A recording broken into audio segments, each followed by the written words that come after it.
નમસ્કાર નમસ્કાર નમસ્કાર હું છું યશ ઠુમર, તિરુપતિ એગ્રો સેન્ટર ગોંડલ.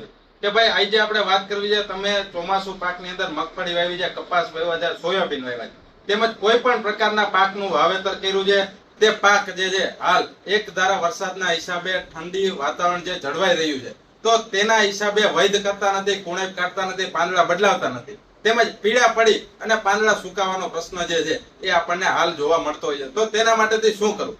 તો ગોદરેજ એગ્રોવેટ કંપનીનું જે ટેરાસોર્બ કરીને એક પ્રોડક્ટ આવે છે કે જેનું માપ તમારે પંપે રાખવાનું છે 25 થી લઈ અને 30 ml.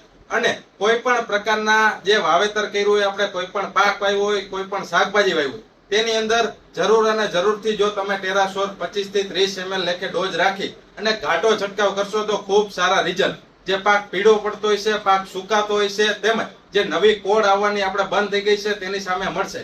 તેમજ જે છે એ ખૂબ જ પાક આપણો નાનો રહી ગયો છે અને વૈધ કરાવવાની જરૂર હોય તો કોઈ પણ સારી કંપનીનું જે જીબ્રેલિક એસિડ આવે છે તેને કંપનીની ભલામણ મુજબ જો આની સાથે એડ કરવામાં આવશે તો એક્સિલન્ટ લેવલના રિઝલ્ટ જે છે એ આપણે આપણા ખેડૂત મિત્રો પાસેથી લીધેલા છે. તો જરૂર અને જરૂરથી ઉપયોગ કરો ટેરાસોર્બ. આભાર.